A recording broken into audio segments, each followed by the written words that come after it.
Hello friends, ನಮಸ್ಕಾರ. ಸುಗುಣ ಜನ YouTube ಚಾನಲ್ಗೆ ಸ್ವಾಗತ. ನಾನು ನಿಮ್ಮ ಪ್ರೀತಿಯ ಸುಗುಣ. ಯಾರೆಲ್ಲ ನನ್ನ ಚಾನಲನ್ನು ಸಬ್ಸ್ಕ್ರೈಬ್ ಮಾಡ್ಕೊಂಡು ವಿಡಿಯೋ ನೋಡ್ತಿದ್ರು ಅವರೆಲ್ಲರಿಗೂ ಕೂಡ ಥ್ಯಾಂಕ್ ಯು. ಹಾಗೆಯೇ ಯಾರೆಲ್ಲ ನನ್ನ ಚಾನಲನ್ನು ಸಬ್ಸ್ಕ್ರೈಬ್ ಮಾಡದೆ ವಿಡಿಯೋ ನೋಡ್ತಿದ್ರು ಪ್ಲೀಸ್ ಸಬ್ಸ್ಕ್ರೈಬ್ ಮಾಡ್ಕೊಳ್ಳಿ. ನಾನು ಇವತ್ತೊಂದು ಸ್ನ್ಯಾಕ್ಸ್ ರೆಸಿಪಿಯೊಂದಿಗೆ ಬಂದಿದ್ದೇನೆ. ಹೌದು, ಇದನ್ನು ಬ್ರೇಕ್ಫಾಸ್ಟಾಗಿಯೂ ಕೂಡ ನೀವು ತಿನ್ಬೋದು.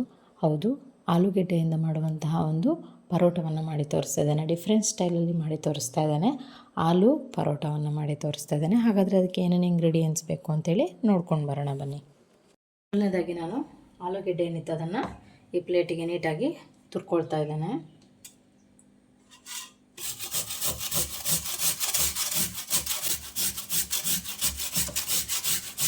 ಸೈಜ್ ದೊಡ್ಡದಾದರೂ ಬೇಕಾದರೂ ನೀವು ತುರ್ಕೊಳ್ಬೋದು, ಏನು ತೊಂದರೆ ಇಲ್ಲ.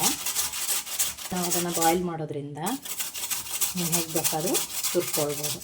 ಮತ್ತು ನೀಟಾಗಿ ಇದು ಮಿಕ್ಸ್ ಆಗುತ್ತೆ ಅನ್ನೋ ಕಾರಣಕ್ಕಷ್ಟೇ. ಚಿಕ್ಕದಾಗಿ ಕಟ್ ಮಾಡಿದರೆ ತೊಂದರೆ ಇಲ್ಲ, ಬಟ್ ನಾನಿಲ್ಲಿ ತುರ್ಕೊಳ್ತಾ ಇದ್ದೇನೆ. ನಾವೇನು 2 ಆಲೂಗೆಡ್ಡೆಯನ್ನು ತುರ್ಕೊಂಡಿದ್ವಿ. ಕೊಡ್ತಾ ಇದನ್ನು ನೀರಿನಲ್ಲಿ ಹಾಕಿ ಇಡ್ತಾ ಇದ್ದೇನೆ, ಸೈಡಿಗೆ ಇಟ್ಕೊಳ್ತೇನೆ. ನಾನಿಲ್ಲಿ ಒಂದು ಪ್ಯಾನನ್ನು ಇಟ್ಟು 2 ಸ್ಪೂನ್ ಆಗುವಷ್ಟು ತುಪ್ಪವನ್ನು ಹಾಕಿದ್ದೇನೆ. ತುಪ್ಪ ಬಿಸಿ ಹಾಕ್ತಿದ್ದಾಗೆ ಜೀರಿಗೆಯನ್ನು ಹಾಕ್ತಾಯಿದ್ದೇನೆ. ಹಾಗೆಯೇ ಹಸಿಮೆಣಸಿನ್ಕಾಯಿನ ತೊಗೊಂಡಿದ್ವಿ, ಅದನ್ನು ಸಹ ಹಾಕ್ತಾಯಿದ್ದೇನೆ. ನಂತರ ಶುಂಠಿ ಬೆಳ್ಳುಳ್ಳಿ ಪೇಸ್ಟ್, ಹಾಗೆಯೇ ಅಜ್ವೈನ ಅಥವಾ ಓಂಕಾಳಿನ ತೊಗೊಂಡಿದ್ವಿ, ಅದನ್ನು ಕೈಯಲ್ಲಿ ಸ್ವಲ್ಪ ಈ ರೀತಿಯಾಗಿ ಪುಡಿ ಮಾಡಿ ಹಾಕ್ತಾಯಿದ್ದೇನೆ. ಸ್ಮೆಲ್ ಚೆನ್ನಾಗಿರುತ್ತೆ ಅನ್ನೋ ಕಾರಣಕ್ಕೆ. ಈಗ ಸ್ವಲ್ಪ ಅರಿಶಿಣವನ್ನು ಹಾಕ್ತಾಯಿದ್ದೇನೆ. ಈಗ ನಾವೇನು ಗೋಧಿ ಹಿಟ್ಟು ಮತ್ತು ರವೆಯನ್ನು ತೊಗೊಂಡಿದ್ವಿ, ಅದೇ ಕಪ್ನಲ್ಲಿ 2 ಕಪ್ ಆಗುವಷ್ಟು ನೀರನ್ನು ಹಾಕ್ತಾಯಿದ್ದೇನೆ.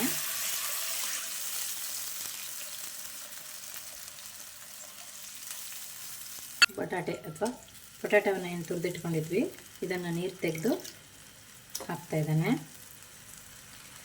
ಆಲೂಗೆಡ್ಡೆ ಎಲ್ಲವನ್ನು ಹಾಕಿದ್ದೇನೆ. ಇದಕ್ಕೆ ಆಲೂಗೆಡ್ಡೆ ತುರಿಯನ್ನು ಹಾಕಿದ್ದೇನೆ, ತುರಿದಿದ್ದನ್ನು ಸಹ ಹಾಕಿದ್ದೇನೆ. ಈಗ ಇದನ್ನು ಮುಚ್ಚಳ ಮುಚ್ಚಿ ಲಿಡ್ ಕ್ಲೋಸ್ ಮಾಡಿ ಒಂದು 2 ನಿಮಿಷ ಅದು ಚೆನ್ನಾಗಿ ಬಾಯ್ಲ್ ಆಗಲಿ. ಓಕೆ, ಇದೀಗ ಈ ರೀತಿಯಾಗಿ ಬಾಯ್ಲ್ ಆಗ್ತಾಯಿದೆ, ನೋಡ್ಬೋದು ನೀವು. ಅದಕ್ಕೆ ನಾನು ಚಿಲ್ಲಿ ಫ್ಲೇಕ್ಸ್ ಏನು ಇಟ್ಕೊಳ್ತೀವಿ ಅದನ್ನು ಹಾಕ್ತಾಯಿದ್ದೇನೆ. ಹಾಗೆಯೇ ಸೂಜಿ ರವೆ ಅಂತ ತೊಗೊಂಡಿದ್ವಿ, ಅದನ್ನು ಸಹ ಹಾಕ್ತಾಯಿದ್ದೇನೆ 1 ಕಪ್ ಆಗುವಷ್ಟು. ಹಾಗೆಯೇ 1 ಕಪ್ ಆಗುವಷ್ಟು ಗೋಧಿ ಹಿಟ್ಟನ್ನು ಸಹ ಹಾಕ್ತಾಯಿದ್ದೇನೆ. ವೈಟ್ ಫ್ಲೋರನ್ನು ಹಾಕ್ತಾಯಿದ್ದೇನೆ. ಚೆನ್ನಾಗಿ ಇದನ್ನು ಮಿಕ್ಸ್ ಮಾಡಬೇಕೀಗ.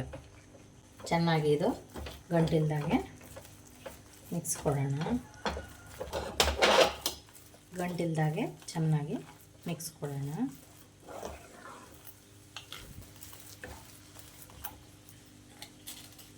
ನಾನು 1 ಸ್ಪೂನ್ ಆಗುವಷ್ಟು ಉಪ್ಪನ್ನು ಆ್ಯಡ್ ಮಾಡ್ತಿದ್ದೇನೆ. ನೀವು ಬೇಕಿದ್ದರೆ ನೀರು ಕುದಿಯುವಾಗಲೇ ಇದನ್ನು ಹಾಕ್ಕೊಳ್ಬೋದು. ನೀರು ಕುದಿಯುವಾಗಲೇ ಹಾಕಿದರೆ ಚೆನ್ನಾಗಿ ಉಪ್ಪು ಮಿಕ್ಸ್ ಆಗುತ್ತೆ.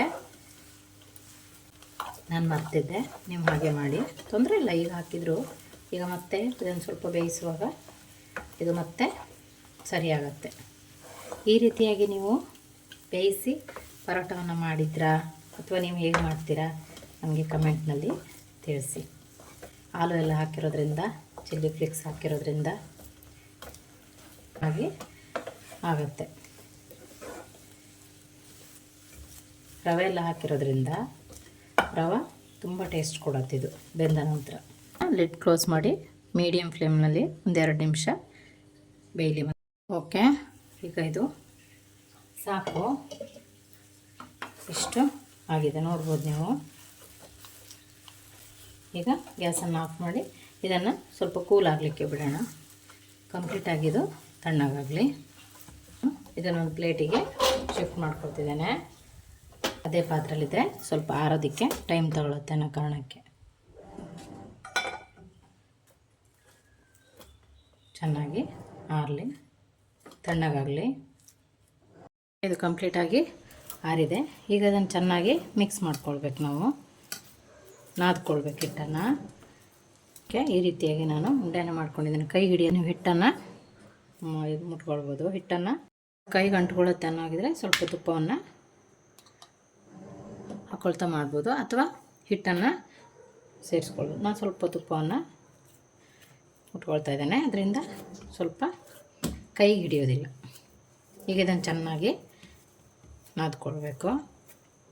ಸೈಜ್ಗೆ ಉಂಡೆನ ಮಾಡ್ಕೊಳ್ತಿದ್ದೇನೆ. ಪರೋಟ ಆಗಿರೋದ್ರಿಂದ ಸ್ವಲ್ಪ ದಪ್ಪ ಸೈಜ್ ನಾವು ಲಟ್ಸ್ಕೊಳ್ಳೋದ್ರಿಂದ ಈ ರೀತಿಯಾಗಿ ಇದು ಮಾಡ್ತಿದ್ದೇನೆ. ಇದನ್ನು ಹಿಟ್ಟಿನಲ್ಲಿ ನಾವು ಈ ರೀತಿಯಾಗಿ ಅದ್ಕೊಳ್ಬೇಕು. ನೀವು ಬೇಕಿದ್ರೆ ಮಧ್ಯೆ ಮಧ್ಯೆ ಹಿಟ್ಟನ್ನು ಹಾಕ್ಕೊಳ್ತಾ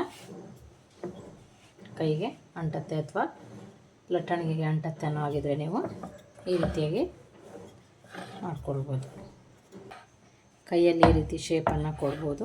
ಇಲ್ಲ ನೀವು ಯಾವುದಾದ್ರೂ ಕೊಡ್ತೇವೆ ಬಾಕ್ಸ್ ಮುಚ್ಚಳ ಈ ರೀತಿಯಾಗಿ ಯಾವುದಾದ್ರೂ ಇದರಲ್ಲಿ ಕಟ್ ಮಾಡ್ತೇವೆ ಅಂದರೆ ಆ ರೀತಿಯಾಗಿ ಕೂಡ ಕಟ್ ಮಾಡ್ಕೊಳ್ಬೋದು.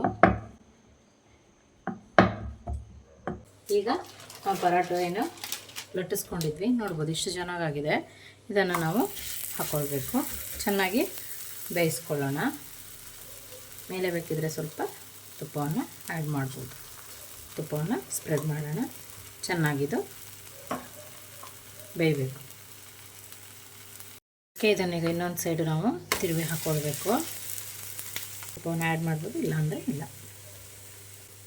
ಇದು ರವೆ ಎಲ್ಲವನ್ನು ಬೇಯಿಸಿರೋದ್ರಿಂದ ನಾವು ಮಾಡೋದಕ್ಕೇನು ಕಷ್ಟ ಆಗೋದಿಲ್ಲ. ಕೈಗೆ ಅಂಟೋದು ಆ ರೀತಿ ಏನೂ ಆಗೋದಿಲ್ಲ, ಕಟ್ಟಾಗೋದು ಆ ರೀತಿ ಏನೂ ಆಗೋದಿಲ್ಲ, ಮಧ್ಯೆ ಮಧ್ಯೆ ಅದು ಬಿಟ್ಕೊಳ್ಳೋದು ಆ ರೀತಿ ಏನೂ ಆಗೋದಿಲ್ಲ. ಚೆಂದ ಬರುತ್ತೆ. ಮೀಡಿಯಮ್ ಫ್ಲೇಮ್ನಲ್ಲಿ ಚೆನ್ನಾಗಿ ಬೇಯಿಸ್ಕೊಳ್ಬೇಕಷ್ಟೆ. ಓಕೆ, ನಾನು 2 ಸೈಡು ಈ ರೀತಿಯಾಗಿ ಬೇಯಿಸ್ಕೊಂಡಿದ್ದೇನೆ. ಓಕೆ, ಬಿಸಿ ಬಿಸಿಯಾದಂತಹ ಆಲೂ ಪರೋಟ ರೆಡಿಯಾಗಿದೆ. ನೀವು ಕೂಡ ಮನೆಯಲ್ಲೇ ಟ್ರೈ ಮಾಡಿ ಹೇಗಾಗಿದೆ ಅಂತ ಕಮೆಂಟ್ನಲ್ಲಿ ತಿಳಿಸಿ. ಇಷ್ಟವಾದರೆ ಫ್ಯಾಮಿಲಿ ಫ್ರೆಂಡ್ಸ್ಗೆ ಶೇರ್ ಮಾಡಿ. ಇನ್ನೊಂದು ಹೊಸ ರೆಸಿಪಿಯೊಂದಿಗೆ ನಿಮ್ಮನ್ನು ಭೇಟಿ ಆಗ್ತೇನೆ. ಅಲ್ಲಿವರೆಗೂ take care, bye, thank you.